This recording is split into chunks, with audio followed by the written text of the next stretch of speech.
everybody. I'm Cassidy, one of your Indianapolis Colts cheerleaders, and you're watching the Believe in Colts podcast. What's going on, Colts Nation? I'm Lawrence Owen. With me, as usual, is my guy, Jerraud Powers. I about messed that up bad. I'm sorry, my guy. How's things going with you? Going good, man. Going good. Ready to be at the end of this week. How about you? Oh, yeah. I'm really excited about this. Is the last time that you and I will be doing one of these shows, just you and me. And it's kind of a I don't know, I wouldn't say an end of something. It's more of a transition to where now we'll have you, we'll have me, we'll have Rodney McLeod coming up, which is going to be freaking awesome. I'm curious what all I'll be able to ask, what you'll be able to ask, about the locker room and the field and stuff like that. But should be interesting. I'm really excited about that. If I remember correctly, he'll be the first active player on a roster that Believe has on their network, which is wow. So that is kind of a big deal. It is a big deal. All right. Yeah. So thanks, Rodney, for reaching out and asking to join. We appreciate that a lot, and it's huge. So if you guys are listening to this podcast or watching it on YouTube, make sure you subscribe and you share this out. Let people know what is in store starting next Tuesday. Our post-game reviews will now be released on Tuesdays due to Rodney's schedule, because Mondays are not days off for guys on the team. They have film and stuff like that they got to go over, to kind of look at what they've already done. Tuesdays are their day off, so that's when we'll be recording our review. All right. Let's get into it, man. Let's do it. Let's just get into it. Big game. It would have to look a certain way, or the fan base might go crazy. Oh my God! A certain way. So yeah, let's go and jump into it. Big game, man. Gotta love these weeks. Absolutely. And big games mean big money, and big money means betting. Bet Online is the fastest and easiest way to wager on all your favorite sports contest events with the first market odds and lines. Find reviews, news for every league, including Major League Baseball, NFL, NBA, NHL, combat sports, esports, even golf. BetOnline continues to be the top online resource for all your sports information, from live in-game betting, props, and futures. Head to BetOnline today or use your mobile device to join and make your first sports bet. Use our promo code BELIEVE50 to receive your 50% welcome bonus on your first deposit. BetOnline, where the game starts. Kansas City, dude. That's huge. It's the toughest team that we play so far up to this point. Well, granted, it'll only be 3 weeks in, but it's a home game as well. With it being a home game, does that make that big of a difference in how the players play out there on the field? Oh, for sure. Because everybody wants to defend their home territory anyway. So you kind of go into the home stadium with a little bit more juice, a little bit more confidence. You're in your home routine. It's not like you got to get on a plane, get off a plane, and get on a bus, all that type of stuff. You're driving your car to the stadium, so you're just in your comfort zone. So it's a huge deal, and plus it's the first one. So you kind of want to kind of get the fan base behind you after the last 2 weeks of some slack. So you kind of want to look a certain way this coming up week. Absolutely. If you come out looking sluggish early on, the way this fan base is feeling right now about the team and the organization, you could actually early on, you might hear some stuff you don't want to hear as a player out there on the field, and that's not a good thing. You want to get them riled up, right? Tell me this: why haven't the fan base kind of gotten used to our slow starts over? Like, why this year everybody seems to be more of an uproar than normal? Probably because go ahead. I get what you're saying, and I understand, because the Colts are notorious for slow starts, especially under Frank Reich, and even before him. But this was supposed to be the year that was different, right? This is week 1. We were going up against Houston, which we utterly obliterated last year in both games. right? New Uh, year, new team, new I defense. know, I know. A new quarterback, which everybody was high on. We had new defensive coordinator, new players. Fans thought this was a completely different team, and thought that the Colts would start out the gate hot, not realizing, there's going to be learning curves with all these people coming together at once. And not realizing, other teams are getting better as well. Like you look at Jacksonville, man, they really got an opportunity to kind of, make some noise this year with their roster. And then you look at Houston with the turnover, with their regiment, coaching staff, and all that. So they're getting better. But I understand that, with our roster and everything, there's a certain expectations. But the slow start, I'm like, shoot, we had slow starts with Peyton. We had slow starts with Luck. We had slow starts, with a lot of great teams, at the end of the year. So I feel the level of concern. But I just wish as a whole the fan base kind of tone it down just a little bit. Just a little bit. Well, Just a little bit. we have a chance for this game to be the first game where we have a very like the majority of our good players on the field. I mean, we had them before, but we were missing some cues, right? Right now, we got full practices for Alec Pierce. We have which means today he has a chance. I don't know. I haven't looked to see, but as of today, there's a chance that he could be clearing the protocol with the full practice yesterday. Darius Shaquille Leonard, right? He full practice yesterday as well, so that looks good. Hopefully, he could be out there because boy, is this defense going to need it against Patrick Mahomes. Michael Pittman had a limited practice. We had a few limited practices out there, like DeForest Buckner and guys like that. The only did not practice was the backup left tackle that we have been kind of throwing in and out, which was Bernard Ryman with an ankle injury. And apparently he's got an air cast on. So that's not a good sign in that situation. It looks like we might be relying heavily on Matt Pryor this upcoming game. And that doesn't spell a whole lot of relief among the fan base, considering you got guys like Chris Jones and Frank Clark over there on that side over with Kansas City. Yeah. No, you're right in that. Kansas City defensive front, definitely got some dudes that we've been hearing about for a long time and played against. But at that same token, their defense as a whole, you look at their secondary, it might be a game to where we can take some advantages. So, it's the yin and the yang a little bit, but I like this matchup with us, heading into this game. I think it's one of them games to where, as a player, you got to bring your A game against the defending champions. You got to bring your A game against a defending MVP, and like what you're gonna get. Like there's no fairy tale to it. The Chiefs are who you think they are. They got dudes all over the field. They'll hang 50 on you if you don't come to play. So it's a certain level of I guess attention to detail when it goes into the practice week when you're playing against teams that is going to bring their A game at the end of the day. Yeah, if I remember looking correctly, the only game that we have lost in the last 4 against Kansas City was the game with Andrew Luck in the play. I think it was Andrew Luck in the playoffs a few years back. I mean, huh? I think it was at Kansas City in the Yeah. playoff. Yeah, I believe so. Outside of that, the other 3 out of the 4, we beat them, including with, Patrick Mahomes and Hill. And Hill wasn't in that game, I don't think, in the last game where Marlon Mack and Jacoby Brissett and the defense won that game, right? Where we came in and we ran the ball and played kind of a smothering style defense and kept that high-powered Kansas City offense off the field most of the time, and we ended up being able to beat them with that with that process.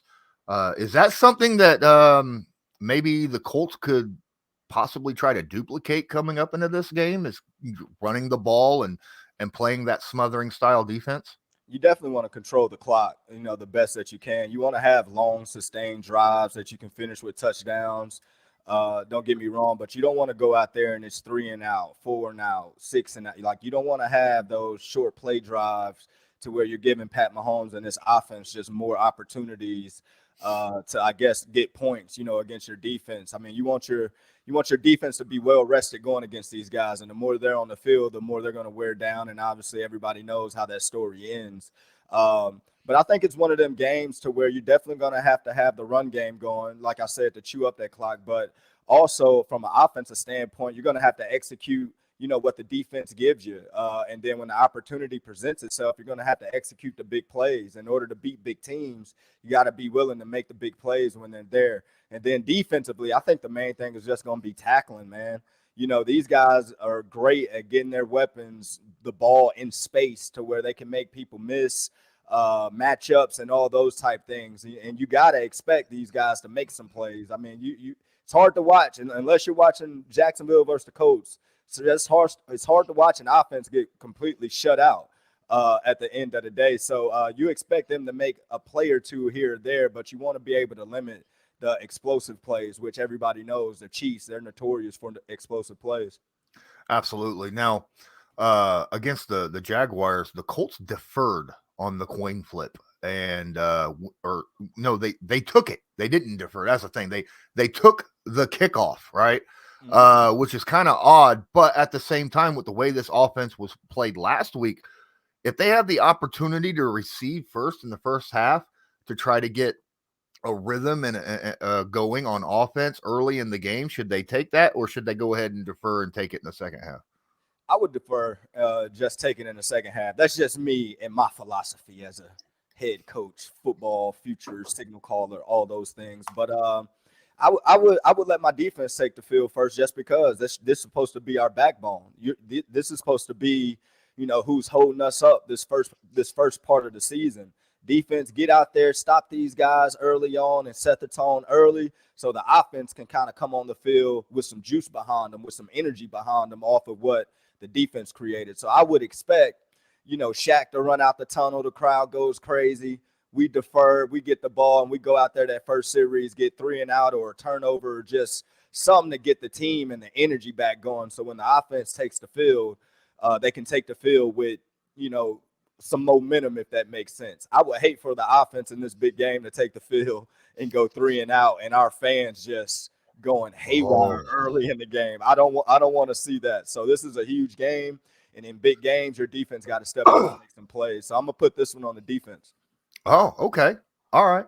Well, that's interesting, because our defense has been kind of picked apart in the passing game when it comes to quick passes, right? The pass rush ain't been able to get there, because the last 2 games the quarterbacks have been releasing the ball really, really quickly, and the secondary just not playing tight enough coverage really to stop that style of offense at this point.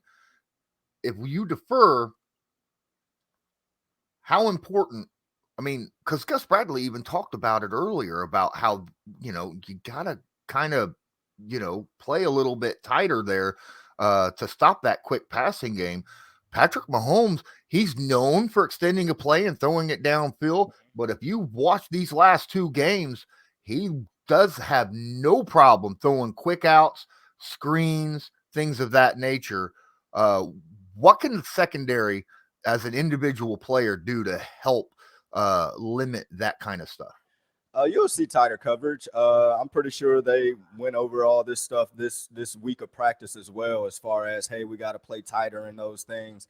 But what happens in the first part of the season when you're playing a zone style scheme in Gus Bradley's cover 3 type of scheme, all off season you've been playing off. You've been trying to do things correctly. You've been trying to be at the right yardage that in the playbook it says you have to be. So when you start the season, you might have some habits of playing a little looser than what you normally should, just off of new system, trying to do everything exactly right. So after a couple games, you would expect guys to kind of understand how the game's being called, where coaches are expecting you to be, things of that nature. So I'm expecting tighter coverage, for sure this upcoming game, just off of, we know the ball's coming out quick now. We have to make adjustments. Them first couple games, even though it hasn't been anything crazy or anybody just playing horrible, we have been giving up little dinks and donks of of little routes in the passing game to where you would wish the guys are tighter. But like I said, when you're in a zone game, you've been taught all off season and training camp, certain things. Hey, don't jump this one. If it's one in front of you, it's somebody behind. Always play call. All these different type of rules just because it's training camp type rules. When you start the season, some of them habits might creep up. So I just naturally expect these guys to start playing a lot tighter. So, I mean, obviously, when you're playing man, playing tight is not that big of an issue. How do you get tighter with in a zone scheme without Route recognition. Okay. So you have to be able to like whenever you're playing zones, a lot of guys like for instance Gus Bradley, what made Seattle's defense so great when he was there, these guys knew exactly what plays was coming within the zone. They knew exactly what could hurt them, and they knew exactly what a quarterback better not do or a situation where they can take advantage of.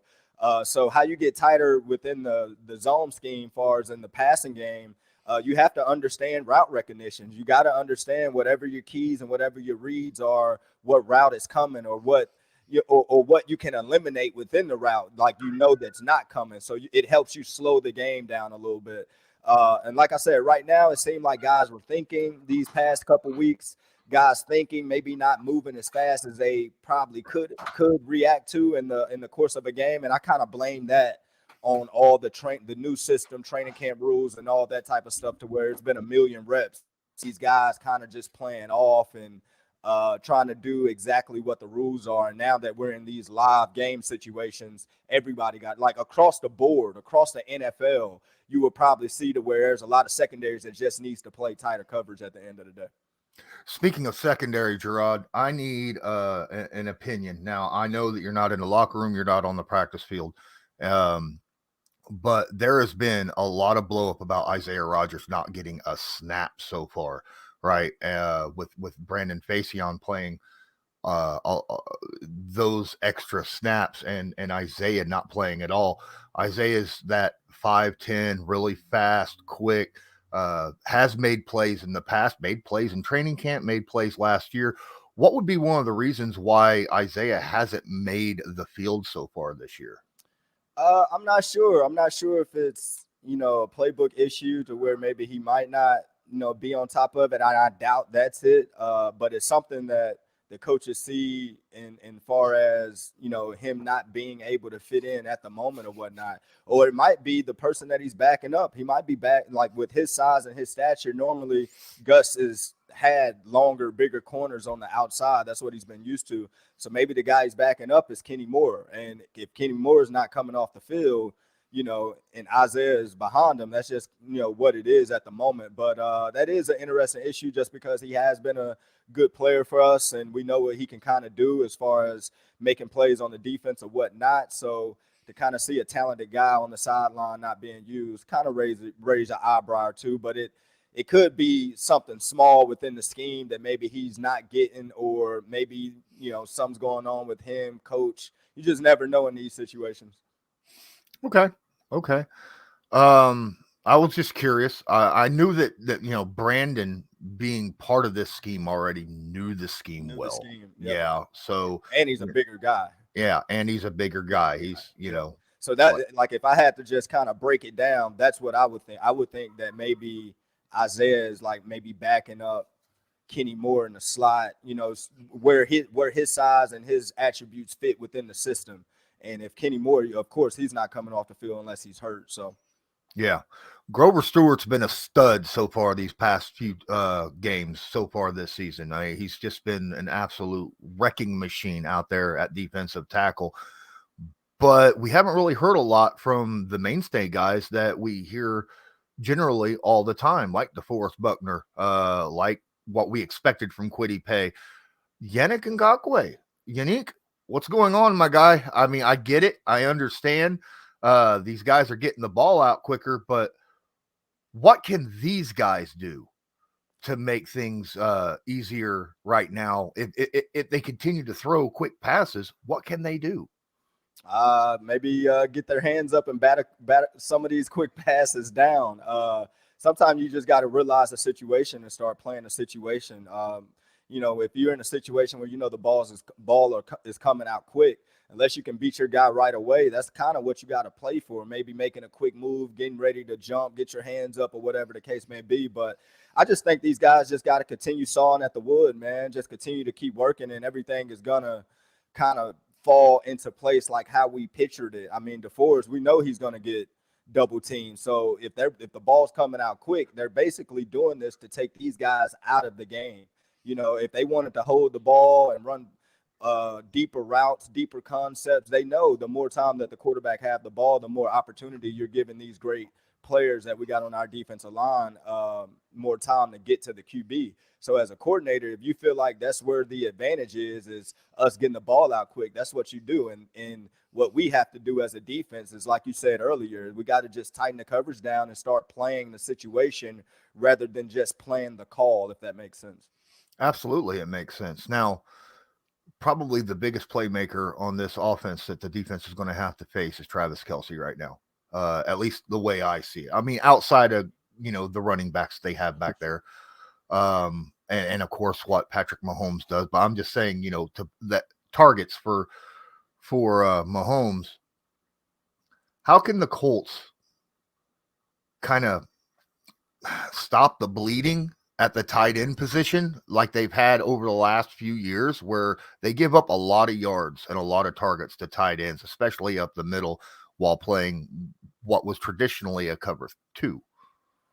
Well, I think the situation with us this year will be a little different. Normally when you play, these great tight ends like Kelce and, all the other great ones, it's always some other top tier number 1, number 2 wide receivers on their squad as well, to where if it's a one-on-one matchup, at the end of the day, if their Jimmy is better than your Joe, I mean, that's just what it is when it comes to the matchups. But the situation this year with Kansas City, which is good and could be kind of bad for him, is people are going to try to take Kelce out of the game. So now he's at the first time in his career to where he's like, well, maybe the second time in his career. I want to say early on before Tyreek, he was a main focus, but he's back the main guy that everybody is trying to stop. So he's going to see more double teams. They're going to know that as well. But what kind of scared me is Kansas City, even though they don't have any household names, far as other guys on the perimeter because of Tyreek is gone.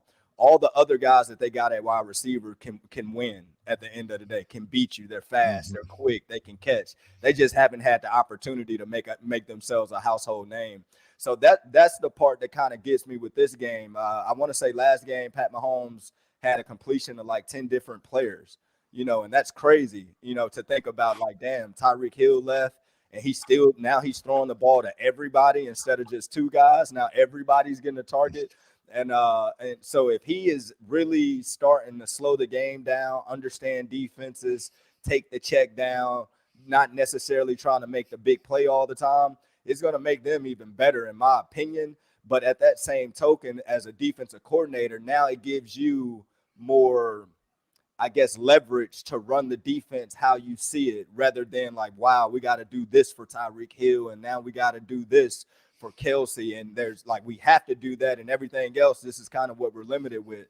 Now that they got only kind of one major threat, you can call the game how you want to call the game.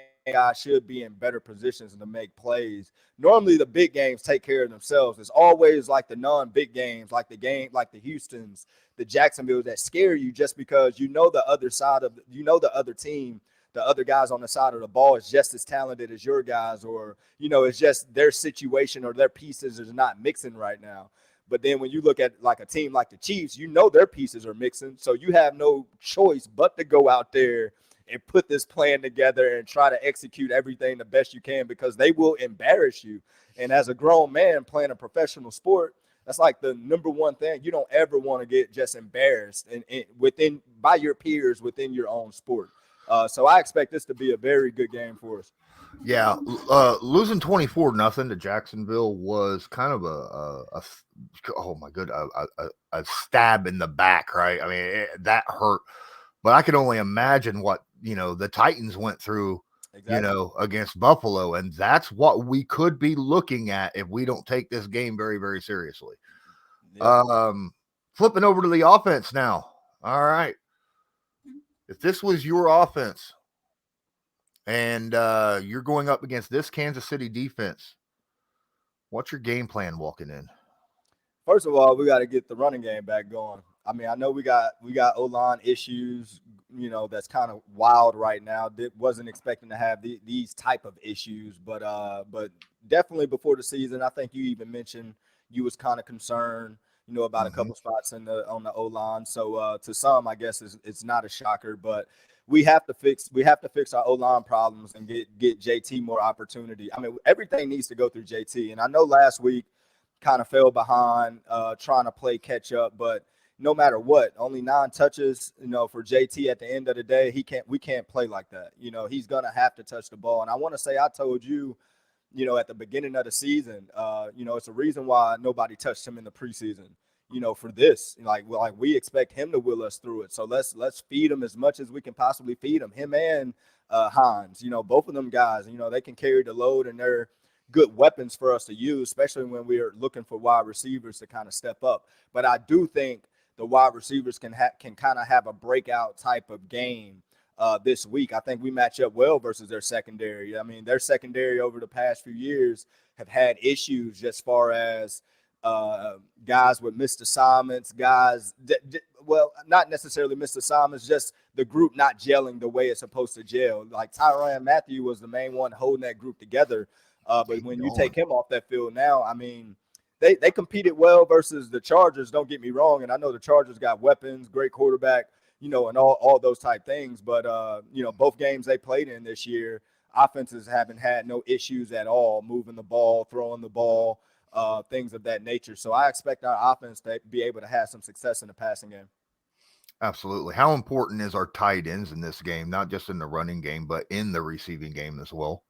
They're going to have to make some plays. I mean, everybody. And it's not just them necessarily. I mean, they're going to have to win their matchups. I mean, you look at our tight ends versus Jacksonville last week. And again, this is me. And I even told you this a couple weeks ago. You asked me what was like the main thing about Jacksonville that's changed that you think is a big deal. And I was just like, man, their defensive coordinator. I was like, the things that he's doing with some of them guys. When you look at our game last week, I mean, their linebackers, outside linebackers, matched up with our tight ends easily, running, covering, making plays on the ball or whatever the case may be. So our tight ends are definitely going to have to win their matchups at the end of the day and help Matt Ryan. And Matt Ryan's going to have to help them guys too. He's going to have to make them guys play better than what they've been showing the past 2 weeks as well. And he's done that in the past with other guys and making guys, better than what they are. But at the end of the day, you're going to have to win your matchups and you're going to have to catch the ball when it's thrown to you and make the plays when your opportunity is called. So turnovers, the Colts have not won the turnover battle so far this year at all. The defense really hasn't been able to get any. The offense has been giving the ball away. Matt Ryan had, I think, 3 picks last week. Now, I watched them picks too, and one tip, one he gets hit while he's like first one, it looks like a horrible pass. Don't get me wrong, but if you watch the coaches, the end zone view, as he's getting hit, as he's throwing the ball, the guy's kind of hitting the other side of his body, and you can tell he couldn't really finish that throw on how he wanted. And then it was the tip, that one, and what was the other one? Oh, that was a bad throw. Man, that was a bad throw. That was a bad throw. that one I can't say beyond that one, Matt. No. Man, going back and looking at that Jacksonville game, man, I mean, Matt didn't have time to do anything. So he had to rush everything. So I know everybody's kind of like, what the hell is going on with Matt Ryan? But you look at that film, he was literally harassed every freaking pass play damn near. So, I mean, we just got to get better in the trenches. Absolutely. And so I am going to kind of go back to the defense just a little bit on this situation. We ain't been able to get any turnovers. Now, if Shaquille Leonard gets on the field this Sunday, that's his forte, right? Should any of the other guys be going after turnovers, or should they just be playing, as you said earlier, their game? Now, everybody, not one person is not wanting a turnover. I mean, but within the system or within their responsibility, they have to do their job, if that makes sense. If the opportunity comes to where you get a chance to force a turnover, get an interception, punch a ball out, do all those type of things. I mean, you have to do it. I mean, because those are splash plays. Those are the plays that eat at the end of the day. So, I mean, you expect guys to, every defensive guy to take the field to be ready to take advantage of an opportunity to where you can get a turnover. So it's not just one person's job. Everybody kind of, it's just like Stephon Gilmore. If he catches those picks during Jacksonville game, I mean, are we considering he's the turnover king now? Whatnot? It's just a matter of taking advantage of your opportunities when they come. Oh man, some people are just better than others at taking advantage of opportunities. Yeah, definitely. I would love to be able to ask Gilly, hey, did you get your hands like fully on that ball when you stretched out for that? How do you feel about that? Do you feel like you should have came away with that? Because that one, I'm not going to put on him as bad because he was stretched out diving for that. Make a play. Yeah. That was some you don't. Something you don't. Yep. I'm putting it on Blackman though, because he should have caught that daggone interception. Like Blackman before, he should have caught that one. He probably felt like he was about to get hit, legs get clipped, and all that. So you kind of short alligator arm and instead of just extending and finishing the play. But that was a heck of a play bomb though.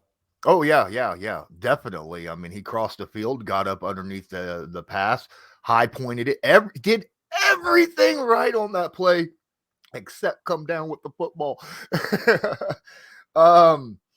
So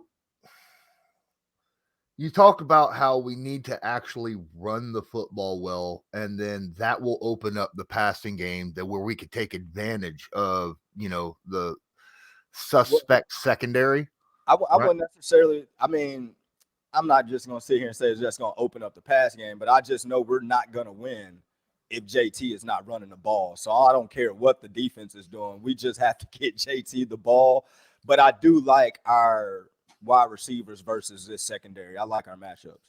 So you would still just run it right, like in Jacksonville when there was 8-9 guys in the box. You'd still run it, Yeah.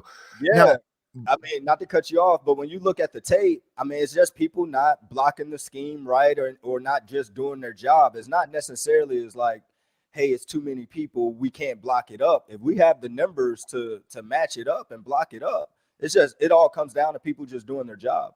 Yeah, absolutely. I think it was the first run play of the game for the Colts, and Mo Alley Cox pulled all the way across from behind the left tackle all the way across to get Josh Allen coming off the right tackle.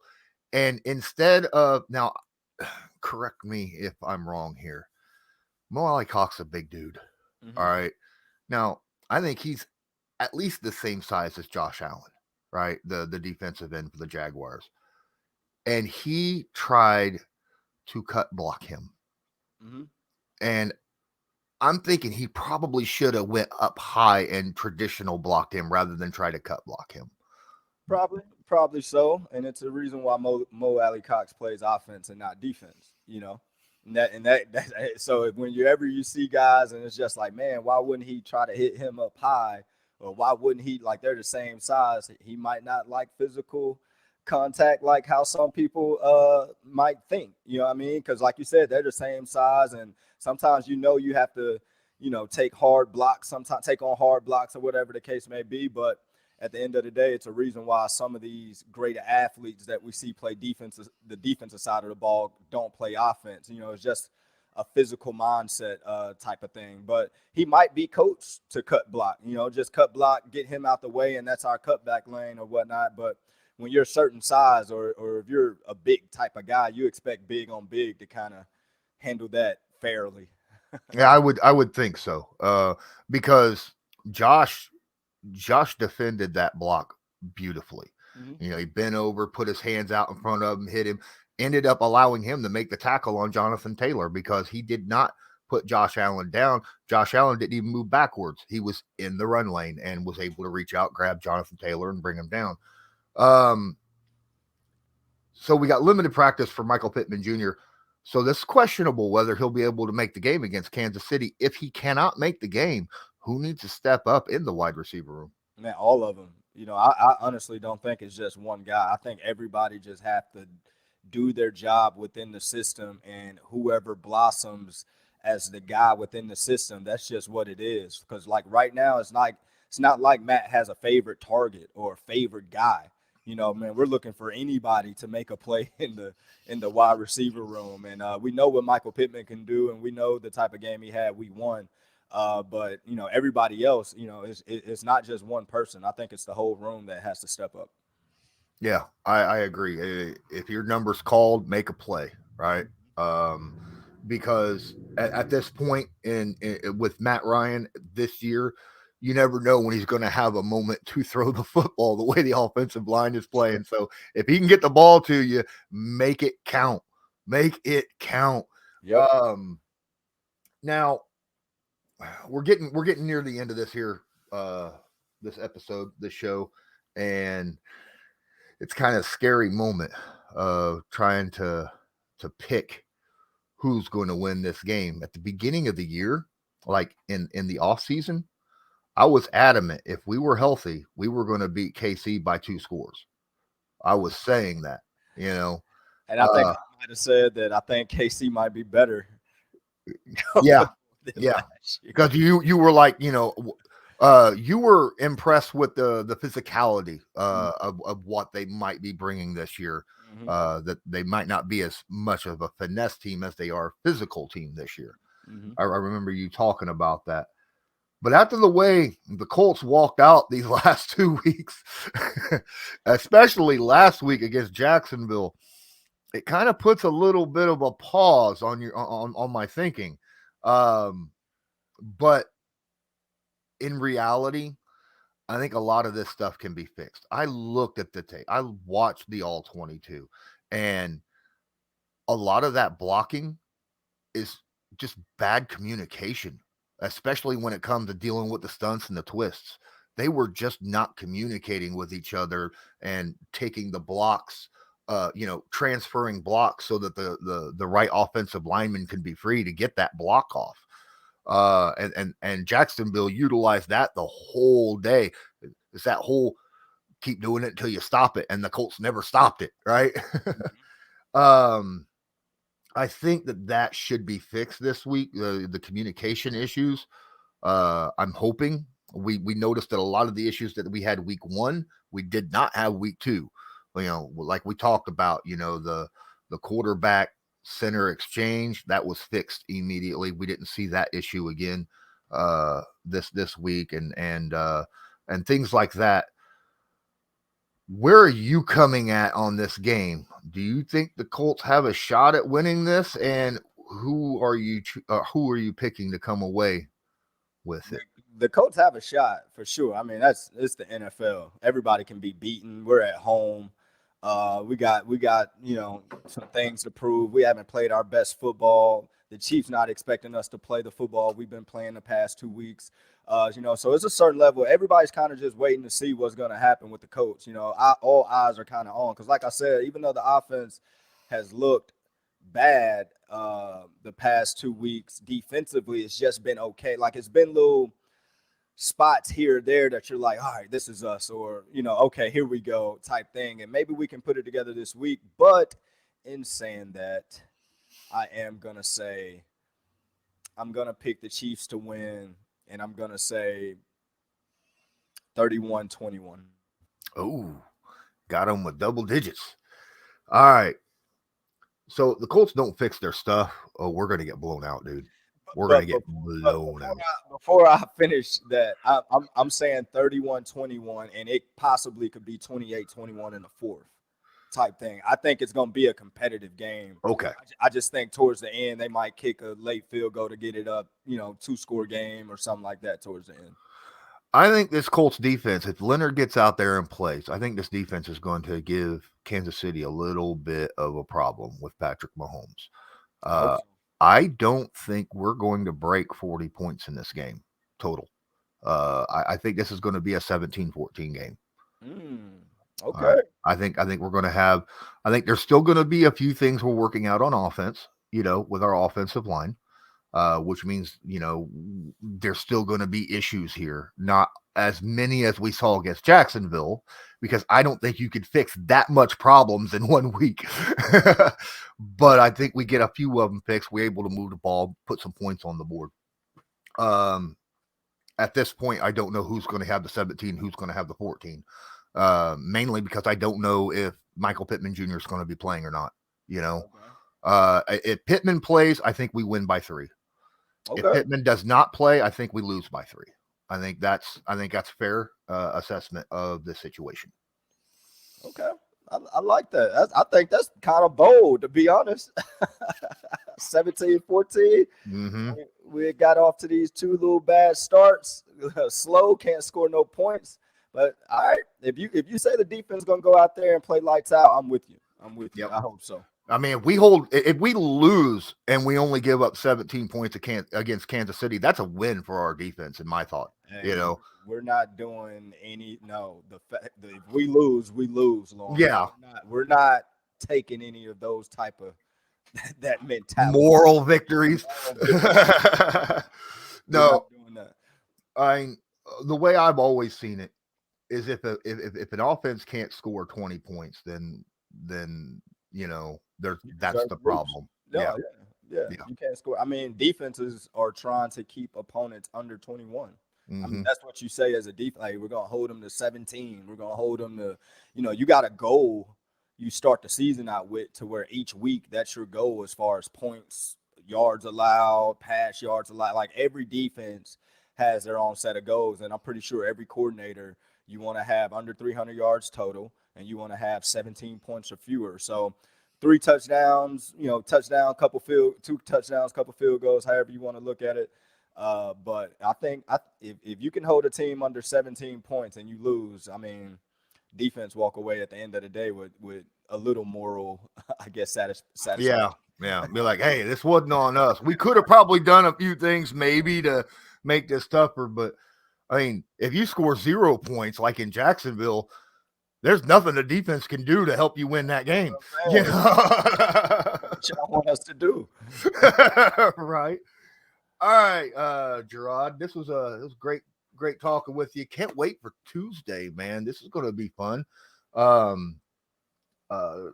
Any final words before we get out of here? I hope the Colts win. But like I said, I think it's going to be 31-21, and Chiefs kick a late field goal to make it a 2-score game late. Yeah, if the Colts start out 0-3, you talk about the fan base going off.